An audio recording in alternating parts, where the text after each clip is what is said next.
केजरीवाल यांच्या अटकेच्या निषेधार्थ आपचं आता आंदोलन पाहायला मिळतंय। पुणे, नागपूरसह दिल्लीत देखील आता आप कार्यकर्त्यांनी निदर्शनं केली आहेत। तर ईडी आणि भाजप विरोधात यावेळेस घोषणाबाजी देखील करण्यात आली आहे। दिल्लीचे मुख्यमंत्री अरविंद केजरीवाल यांच्या अटकेच्या निषेधार्थ आपकडून देशभरात आंदोलनं केली जात आहेत। दिल्ली, नागपूर, पुण्यात आपकडून यावेळेस आंदोलन करण्यात आलं आहे। तर यावेळेस ईडीसह भाजप विरोधात जोरदार घोषणाबाजी देखील करण्यात आली आहे।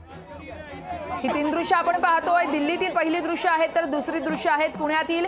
त्या ठिकाणी देखील मोठ्या संख्येने आपचे कार्यकर्ते दाखल झाल्याचं कळतं। तर नागपुरातील तिसरी दृश्य आहेत, या ठिकाणी हातात फलक घेऊन आपचे कार्यकर्ते मोठ्या संख्येने एकत्र जमून यावेळेस आंदोलन करतायत। तर केजरीवाल यांच्या अटकेच्या विरोधात ही आंदोलनं केली जात आहेत। तर पहिली दृश्य दिल्लीतील आपण पाहतोय, त्या ठिकाणी मोठा पोलीस बंदोबस्त देखील तैनात करण्यात आला आहे। तर मोठ्या संख्येने यावेळेस महिलांचा देखील या ठिकाणी सहभाग पाहायला मिळतोय। आंदोलन केलं जात आहे। आपकडून आता अरविंद केजरीवाल यांच्या अटकेच्या विरोधात यावेळेस हे आंदोलन केलं जात आहे। देशभरात आंदोलनाची हाक देण्यात आली आहे। तर देशभर यावेळेस आपकडून भाजपसह केंद्र सरकार विरोधात आंदोलन केलं जात आहे। दिल्लीचे मुख्यमंत्री अरविंद केजरीवाल यांना अटक करण्यात आली आहे आणि याच अटकेच्या विरोधात आता आप आक्रमक झाल्याचं कळतंय। देशभरात आपकडून विविध ठिकाणी आंदोलनं केली जात आहेत। तर अनेक ठिकाणी भाजप कार्यालयाबाहेर देखील पोलिसांचा बंदोबस्त वाढवण्यात आला आहे।